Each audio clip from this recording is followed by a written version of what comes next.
Hi everyone, welcome to Existentia, the podcast about random stuff and things, most of the time, but yeah.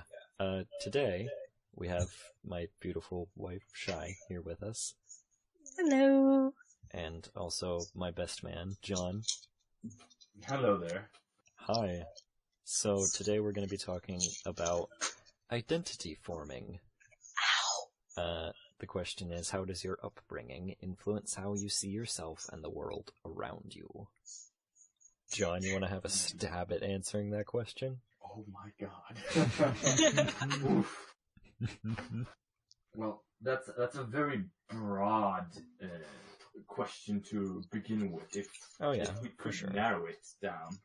Let's say this. Leading off. Do you believe that, I guess it's a question of nurture versus nature, like, do you believe that the nurture that you receive, your upbringing and your immediate influences, especially while you're younger, do you believe that they can change you in a significant way? Yes, if my nurture would have been different in any way, more harsh, more empathetic, more obsessive. Yes, it would have influenced how I turned out to be today. Mm-hmm. Yeah, I have to agree with that. Like, I mean, personally, like, I believe that, like, it's a very big part of who you turn out to be. Yeah. Is, the way you're raised. Whether that be, like, I mean, not even going into, like, the, like, financial or socioeconomic situation that you're raised in, but more so just, like, how your parents treat you, like, the things that they teach you. How you're taught to, how you're taught to treat others and stuff like that. Mm-hmm. Because, I mean, the way I look at it is, like, as a kid, you don't really understand a lot of the world. Like, you have to rely on other people to explain the world to you, and I mean, hell, I don't understand the world today. Yeah, exactly. I mean, who does, honestly? Yeah. I'm just a big man baby with a little bit more knowledge, and I hope I can take care of myself. I can't take care of myself. That's why I have Shai. Duh. What? That's why I have you. Oh crap! We're all gonna die. We're screwed. Take care of each other. We're all screwed. Yeah, basically. No, but like, it's so easy, I feel like, to give biased explanations of things and, like, biased information. Like, your parents may have, like, a certain view of the world, and, like, they may or may not, like, influence you to think similarly. And, like, I know sometimes that can backfire, and kids end up, being radically the opposite of their parents. I mean, as is the case with, like, some of my siblings, but, I mean, it can also be good, I guess? It depends, but yeah. So I've been trying to write down notes whenever I'm in a podcast, just so that I have something to keep me guided. And one of the first things I thought of was I was raised as a Christian. And I'm not going to get into religious details on the podcast, but you saying that reminded me that, some people are raised Christian or with a certain belief, but then later on in life they decide, not to go that certain way because of how they were raised. Like, okay, going a little bit more into it than I wanted to, but with Christianity, some people are raised and feel God is all hell and brimstone. And that tends to scale people away rather than keep them. So they abandon. Yeah, exactly. They abandon their religion. Mm-hmm. Or they find some other religion. Yes, that's fascinating. We can probably talk about that some other time because I'm born and raised a Christian, not the same type of Christian as you guys, Mhm. but I was. Oh, goddamn, it's Luther's and what else? My mom was actually raised Lutheran, so that's funny. There are two main categories. Lutheran, Catholic. Yeah. There's Catholic, Lutheran, and Methodist? Well, is another one. There was third. Yeah. There's a lot of different denominations, but yeah. That's a whole that's something I want to talk about later is Christianity as a whole. So we'll definitely have to do that later. Yeah. But yeah, I have a question regarding the subject. At what age do you guys think that nature overcomes nurture? I would have to say it varies, like, a lot. It does. I would say, anywhere from, like, as young as, like, 12 or 13, like, barely a tween, to people, like, I know people, like, in their late 20s that have, like, only recently, like, moved away from their parents, specifically their parents' teachings and their parents' like guidance. Yeah. Well, like I don't think I really know people, but I know of people that from a very, very, very young age, like 8 or 9, having to, take care of their parents instead, or take care of their siblings and stuff like that. Yeah, I guess that's a good point, like, because that's almost an entirely different question. Like, what if you basically don't have any any influence that's like teaching you? You have influences, obviously, but like as a kid, what if you don't have anyone teaching you things and like guiding you along? Like, how does discovering the world on your own change you to be different? Yeah. See, that's what I would definitely say is very, very much nature. Because, it's, way, like, not like a today thing, but like, if you get lost in the jungle, you're gonna have snakes, spiders, lions, or tigers pumas, and bears, oh my. Yeah, just a bunch of things out there to kill you, and if you don't learn to defend yourself or to feed yourself, learn what's edible and what's not, you're gonna die. And with nurture, it's more you are taught from a young age what you can eat and what you can't. Okay, another question further in discussion into that. Let's say that you guys have a child, girl or boy, doesn't really matter. If you saw the child was doing something potentially harmful but not severely, would you stop the child from exploring and discovering that this is bad, or would you go to it and tell it, no, this is bad? I guess that kind of depends. Like, if it's...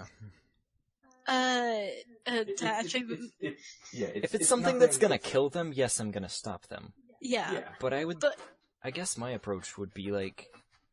if they don't learn. Yeah. Like, no, it reminds me of, so when I was younger, I guess my dad was grilling or something. And as a little girl, I wanted to touch the grill. I wanted to help cook or whatever. I was like 2, 3, maybe 4. I don't know, I was like below 5. And, my parents told me, don't touch the grill, it's hot.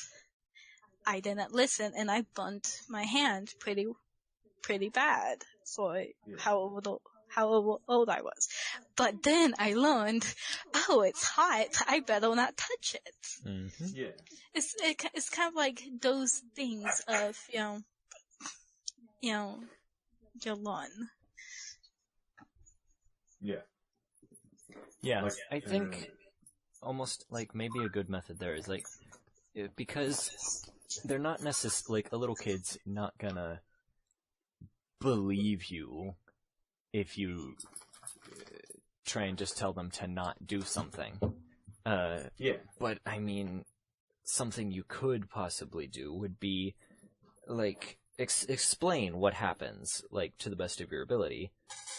Explain the consequences of certain choices. But don't say, just don't do that. But rather explain to them, this is what happens when you do that. And, obviously that, like, it has to be changed age to age because, a small child isn't gonna fully understand it. But I think you can still, to a point, explain to them, this is what happens if you make this choice, and I'll let you decide if that's something that you want or not. Yeah. And I mean, I feel like that that goes for more, what is the word I'm looking for? Like, not important things. Like, obviously, if they want to, like, do something that would put them in immediate physical danger, like, you need to stop them there, because, but, I mean, letting kids, make their own choices, like, giving them that little bit of responsibility, because then they're gonna still learn from it. Yeah. If you give them the freedom to make those small choices, they're gonna become a lot more responsible, I would think. Mm-hmm. I think that's... Sorry, go ahead. No, you first. I was gonna say, like, so... It's weird. So, for me, I used to climb as a child, like trees, fence posts, anything, really. Yeah. But not as much as my brother, who would climb to the top of every tree he could, while I would stay more so close to the bottom. And I know it's because of how we were raised. Like, I'm the oldest child, so I was taught, be careful, you'll fall, you'll break your neck, all these different things, and eventually... Die. Yeah, eventually, I was an obedient child growing up, so I always listened to my parents. Well, my brother, he was taught, be careful, but he would still do all these things. Like, there's a picture of my brother standing on top of the tree branch, like, he was like 2 or 3 years old or something, and it looks like he's about to jump. Oh yeah. And That's it's, so relatable. well, for me, I wouldn't even bother standing up on the branch. I would be like hugging the branch. Yeah. Yeah. Just different things like that. Yeah, that's very interesting. Kyle, you when you were younger, I don't know if you do it now. Do you like cut wood into different shapes? I don't know how it's called. Whittling? Yeah, whittling. Probably. Carving, whittling. Yeah, carving. Yeah. I mean, I have ish, not as much recently, but more so when I was younger, yes. Yeah. How old were you when you first got the chance to do it? Ooh, I mean, fairly young. I was probably, 8, 9, 10? I would say a little bit younger than that even, probably more like 6 or 7, yeah. Yeah. I mean, I don't know if I had my own pocket knife when I was that young, but I definitely, could use a pocket knife and knew how to use it because my dad had showed me how, this is how you use it safely. This is what happens if you don't use it safely, Yeah. Yeah. Do you remember the first time that the knife accidentally slipped and cut your finger? Yes, because I stole my brother's pocket knife because it was bigger than mine and it was cooler than mine, and I wanted to play with it, and I accidentally closed it on my finger, and I still have a scar to this day. Oh my god. And then I learned, you don't play around with it. Yeah. Yeah. Yeah, I would consider that being, like, nature. Like, you discovering things on your own. Mm-hmm. Especially since that was, completely on my own. Like, yes, I was taught it and I vaguely understood it, but I still needed that. Yeah, you didn't know that self-discovery. I still needed to figure that out on my own. Yeah, you needed to discover what it felt to cut yourself. Yeah. Sounds so fucking emo. Oh my god. Oh my god. Yeah. But yeah, like accidentally, like how much it hurts. Yeah, exactly. This little tiny little cut on your finger, and as a kid, seeing just something red leaking from you. Yep. It can be scary. Yeah. It can be a bit traumatizing. But it was also scary, at least for me. It's like. Oh yeah, if the question goes for you as well. If you ever whittled with wood. Oh, it sounds so wrong. Kind of, but not really. Canoodle? Like I did some wood burning, like a few years ago, but then I lost all the pieces to the set, and I haven't picked it up since. But no, about like the cutting yourself thing. It's like what. Sorry, that's Indo, y'all. When I was younger, I was afraid of always getting in trouble. So if I did something I knew I shouldn't have, like if I was doomed and I, cut myself on a pocket knife I shouldn't have had, that would have terrified me, and I would be terrified to go to my mom and be like, I cut myself. No, yeah, I literally, immediately went crawling to my mom when I closed that pocket knife on my finger. Not even gonna lie there. Immediately went crawling to her. Yeah, was like, I went to my dad, because, my dad actually was sitting next to me when I cut myself, when the knife slipped and cut my finger. I have, my fingers, my thumb and index finger on both hands are covered in small little scars from me just accidentally cutting myself, forgetting that I'm whittling with wood. Yeah. I will never get used to that. That word, whittling.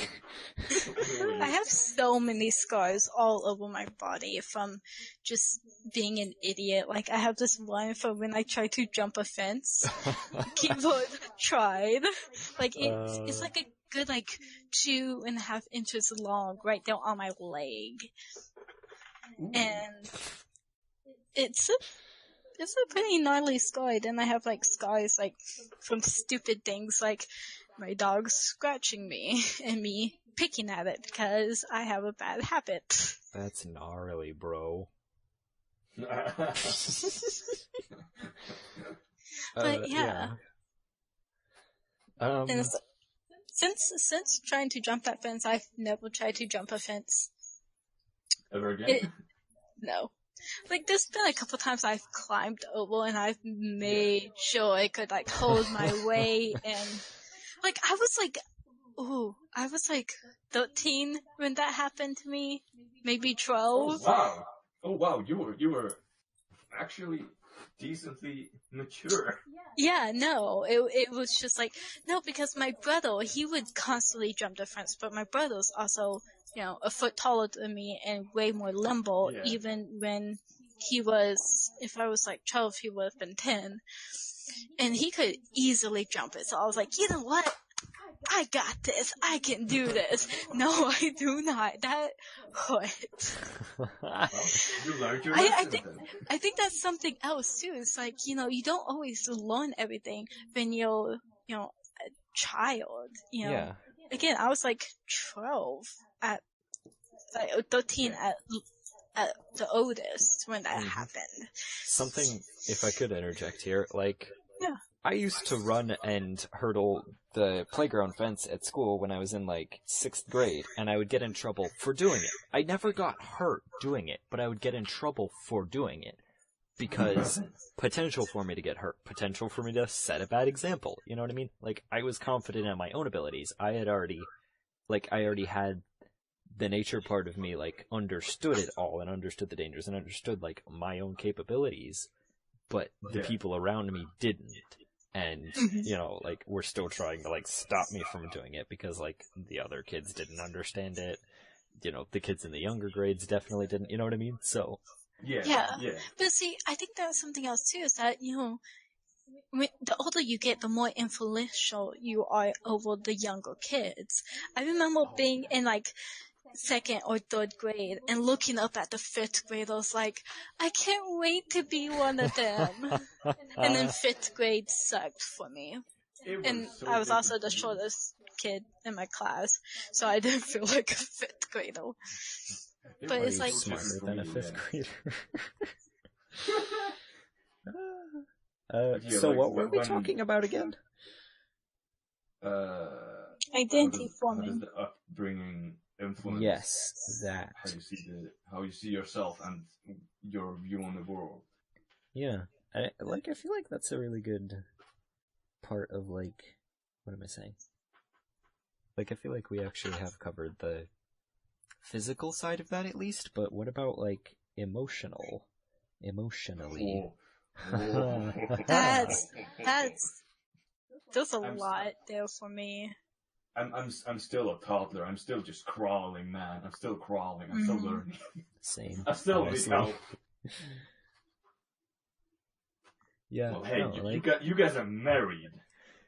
Yes, but it doesn't necessarily, like, that's another thing, like, it's weird, because I mean, dare I say, there is no way to measure emotional or mental maturity, because it can only be measured individually, like, on a person-by-person basis, because, you know, one person... It's not a physical thing. Yeah, exactly. Like, I mean, I'm 21 years old, almost 22, and, like, I'm married, and, like, I'm at, you know, the place that I'm at in life, emotionally and mentally and physically. But, like, even my wife, you know, is at a completely different place in life. Yeah. You know what I mean? It might be similar to yours. Yes, it's similar, ways. But it's still different. And, like, because, I mean, we all see the world differently. Like, I mean... Yeah.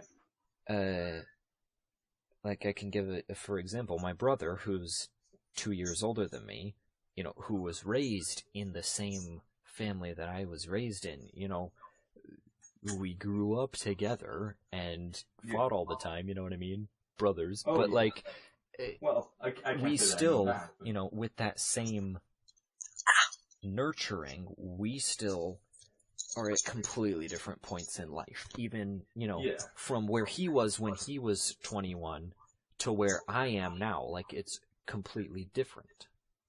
Yeah. The nature took different paths. Yeah. I think something that's kind of important to consider too about nurture is that not all nurture is necessarily a good thing. Like, a lot of nurture is good, and a lot of it's learning and growing. Specific nurture is good, but at one point, you need to grow on yourself. You need to let nature take its course. Well, yes, but, like, I'm also talking about how, like, you know, just subtle things like, subtle, oh, I don't like how this woman looks because of her hair. And it's just, like, subtle things like that. And it's, like, in a child, even now, it can get into your head and make you think, oh, okay, so don't get this type of haircut or this type of color of hair because someone I'm very close with, whom I love, doesn't like it. Mm-hmm. Yep.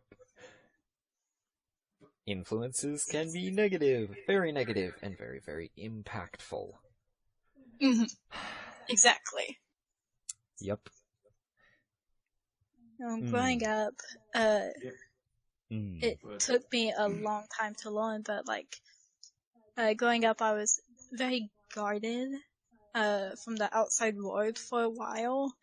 And it wasn't until I started kindergarten that a lot of nature, more so, started taking over. And, but I was kept guarded and was You're the kind oldest of, as well, aren't you? yeah, yes. Yeah. That's also another thing. Because you are the oldest, I'm the oldest of my siblings as well. We are a whole different experience for our parents. Yep. Mhm. They don't know what they're doing. They have an idea if there's a second child. But with you and me, they are still learning. Mhm. Like there are things that yes they might think of. They are prepared to talk to me about, or your parents are ready to talk to you about if that certain thing happens. But when that thing happens, they malfunction because they don't know. Like yes, they had an idea, but that idea was so different from reality. Yeah, it's a weird example, but it's like, it's like, when when your mom's pregnant with you, she might do research about what type of diaper is best for a baby, what's more absorbent and better fitting and stuff. But then it's like, okay, for example, say it's like Pampers or something, not sponsored. Then, she tries Pampers on you, but then, oh no, you have a rash and you're allergic now, but this is supposed to be the best type of diapers. I don't know what to do now. Yeah, exactly. There's a lot of trial and error with the first child. Yeah. See, I'm the third one, and I'm perfect, so, like, obviously the third time's the charm. You know what I mean? You're the spoiled little brat. Yeah, basically.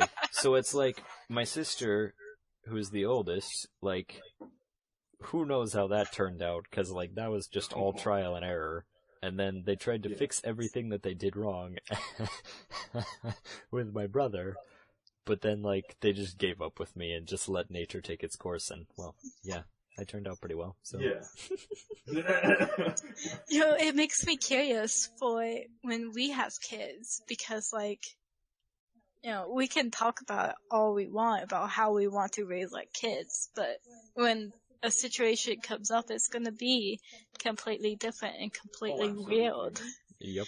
Oh, absolutely.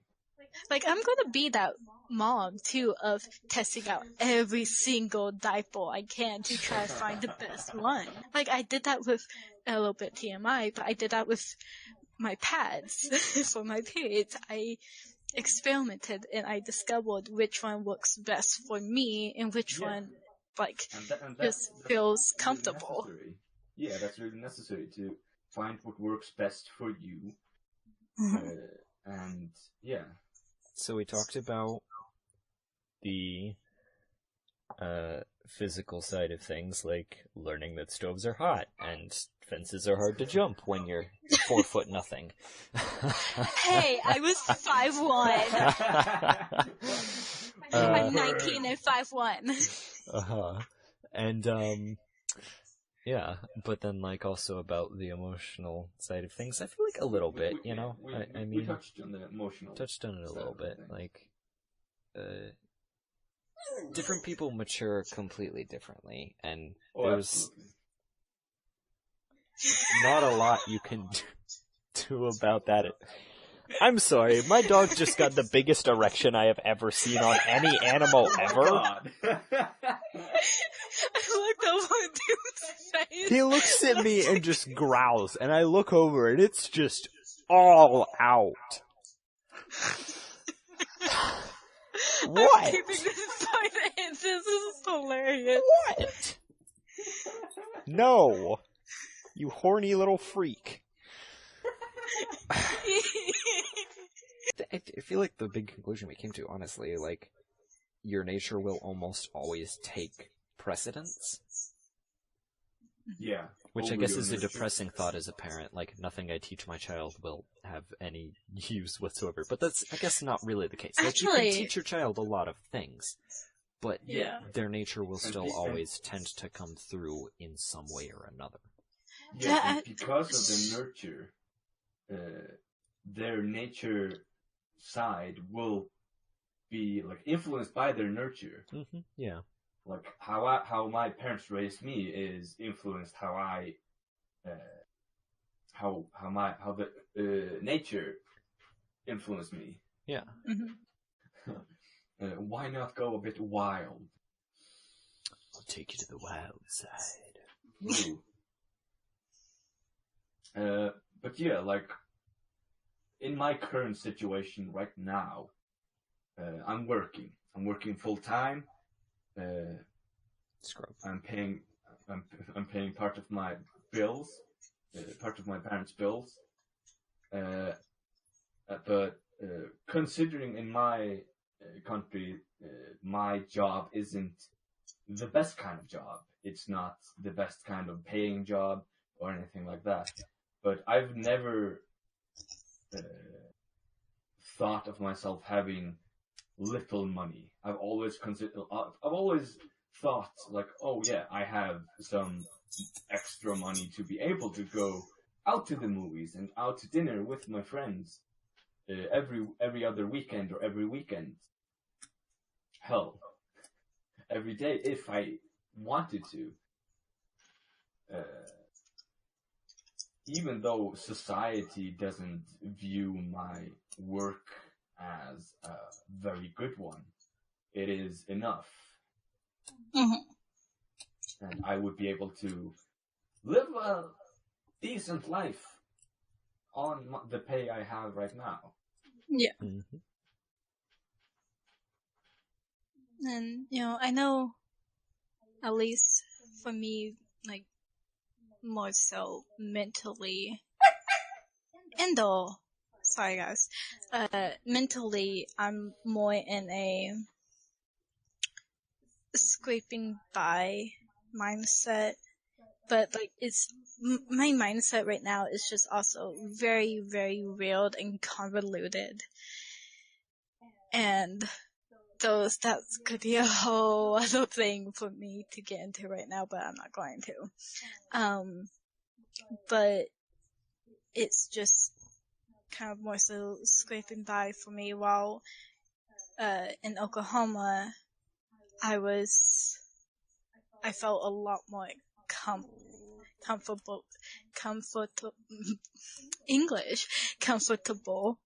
and See, it's not easy. no, English isn't easy. But it was like, I grew up in Oklahoma and now I'm in Florida in a place I don't know anything about. I saw something about pythons in the news and suddenly I'm like scared. Going full mom mode. Yeah, I'm scared to let Endo outside by himself without having the window open and the blinds open so I can at least look at him. Like, I won't go to the bathroom if he's outside because I'm just that anxiety ridden at the moment. Yeah. Well, in Oklahoma, it was just like, I knew what there was and That's yeah. I get what you're saying. I completely grasp the severity. Oh my god. Severity? Yes. Severity. Whatever. Sivority. How serious the situation is and could be. But where I live, where it's custom and it's normal to leave your child out in the carriage if you go into the coffee shop to have a coffee for 10 to 20 minutes, and it's perfectly okay by societal standards to leave your child in the carriage by the window sleeping. whilst you're having the coffee, or if you're taking a nap, or getting some fresh air. Getting some fresh air. We don't have the kind of dangers you Americans. Oh yeah, there's like 2 people and a ferry on your island. Oi! there are trolls. Okay, fair enough. And they're not dangerous? Wait, they're not dangerous? Well, oh my god. We need to do a podcast at some point just of John just raving about Icelandic culture. Yes. Oh, I'm so down. No, we also have to do a podcast about cultures in general and how Yeah, absolutely. Lena, you, John, and at least Doom and I, one of us at least, in here to talk about the differences. Cause leaving your kid in the car while it's on is such a taboo thing now. Yeah, even if you ran into the corner store to buy, I don't know, a monster or something. He's literally chasing his tail. I'm done. Yeah. We over here, it is considered, and it is illegal to leave your child in your car, even if it's on or locked with window half down. It's illegal. I hope to, whatever being, God, Allah, Odin, whoever you believe in, that in your country it is illegal as well. But over here, I'm not saying that it's legal to leave your children in your car. That's illegal. It's perfectly okay by societal standards to leave your children in your carriage. Like if you're walking down the road, stroller would be the word. Oh, yeah, okay, stroller. Yeah. Okay. And I've heard. What do you think they literally drive horses in carriages in Iceland? No, I just thought carriage was like another word for a car. I learned something new today. No, that's just Shy being a derp. Sure. Yes, we would call it a stroller. Yeah. Yeah, okay. Unless you're really, really rich, but yeah, neither of them. So. Yeah.